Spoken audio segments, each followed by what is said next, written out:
చూడు, నోరు మూసుకొనుండు. అనవసరంగా అక్కడికి వెళ్తున్నా ఇక్కడికి వెళ్తున్నా అని నన్ను అడగకు.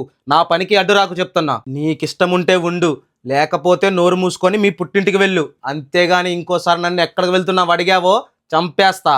అసలు ఏమైంది మీకు? నీకు చెప్పాల్సిన అవసరం లేదు. నేను వెళ్తున్నా అంతే. ఎక్కడికి వెళ్తారు? మీ అమ్మా నాన్న లేరు, మీ తమ్ముడు ఇక్కడ లేడు, మీ అక్క కూడా లేదు, ఇంకెవరున్నారని వెళ్తారు? నా రెండో పిల్లల దగ్గరికి వెళ్తున్నానే, చాలా. డాడీ మమ్మీని వదిలి వెళ్ళబాకు డాడీ. మమ్మీ ఏడుస్తుంది డాడీ. మాకు కూడా ఏడుపు వస్తుంది డాడీ. నువ్వు లేకపోతే మేము ఉండలేము డాడీ. చే, నువ్వు ఇలాంటి దాని అనుకోలేదే.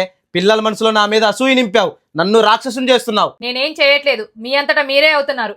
వాళ్ళేం పాలు తాగే పిల్లలు కాదు, ఎదిగే పిల్లలు. మనం ఎలా ఉంటే వాళ్ళు మనల్ని చూసి అలానే నేర్చుకుంటారు. ఓరు ముయ్యవే. డాడీ మమ్మీని కొట్టొద్దు డాడీ. డాడీ ఎందుకు డాడీ నువ్వు అలా తాగుతున్నావు? వేలడంత లేవు, నువ్వు నాకు చెప్పేటోడు అయ్యావారా? తప్పుకో. అయ్యో నాన్న, నువ్వుంటే చాలు, నేను అవసరం లేదని ఒకప్పుడు నీ తల్లి నన్ను వదిలేసి వెళ్ళిపోయిందిరా. నేను వద్దన్న మీ అమ్మ నిన్ను కన్నది. నా దారి నేను చూసుకున్నా, నాకు నచ్చినట్టు నేను జీవిస్తున్నా. ఇప్పుడు మీ అమ్మ నాకు అవసరమే లేదు. ప్లీజ్ డాడీ, నా వల్ల మీరిద్దరు విడిపోతారంటే నేనే మీ దగ్గర నుండి వెళ్ళిపోతాను. డాడీ అమ్మను ఒక్కదాన్నే వదిలిపెట్టి వెళ్ళకు డాడీ.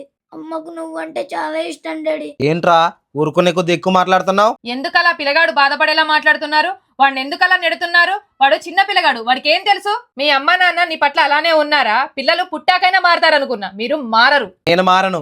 ఏంటి ఇప్పుడు? నాకు నచ్చినట్టు నేనుంటా. అనవసరంగా ఎదో సలహాలు ఇచ్చి ఎదవేశాలి అనుకున్నావో కాళ్ళు రెండు ఎరగొడతా. నోరు మూసుకొని పడుండు. నిన్ను అక్కడి నుంచి తీసుకొచ్చింది ఎందుకు అనుకుంటున్నావు?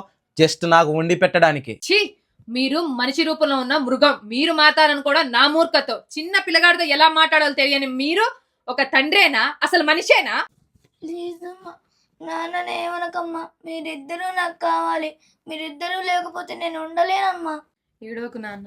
చిన్న పిల్లగాడు అంత బాధగా మాట్లాడుతుంటే నీ మనసు కరగట్లేదు చూడు. అది మనసా బండరాయ్యా? నీ నుండి విడాకులు కోరుకుంటున్నా. నోరు మూసుకొని విడాకులు ఇచ్చే. చిన్న పిల్లగాడా పెద్ద పిల్లగాడా సోదొద్దు, వదిలేయి. విడాకుల కాగితాలు పంపిస్తా. నోరు మూసుకొని సంతకం పెట్టు. Good boy. ఏంటమ్మా నాన్న అలా వెళ్ళిపోయాడు? మళ్ళీ తిరిగి రాడా?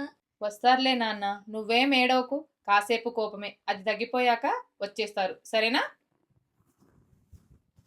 ఇంకా ఎన్నాళ్ళు ఇలా పిల్లల కోసం అబద్ధాలు చెప్తూ వీడు చేసే మోసాలు అరాచకాలు తట్టుకొని భరిస్తూ బతకడం? ఆడదాని జీవితమే వ్యర్థం. అలాంటి జీవితం బతికే కంటే చావడమే నయం. కానీ చావలేను, అలా అని బతకలేను.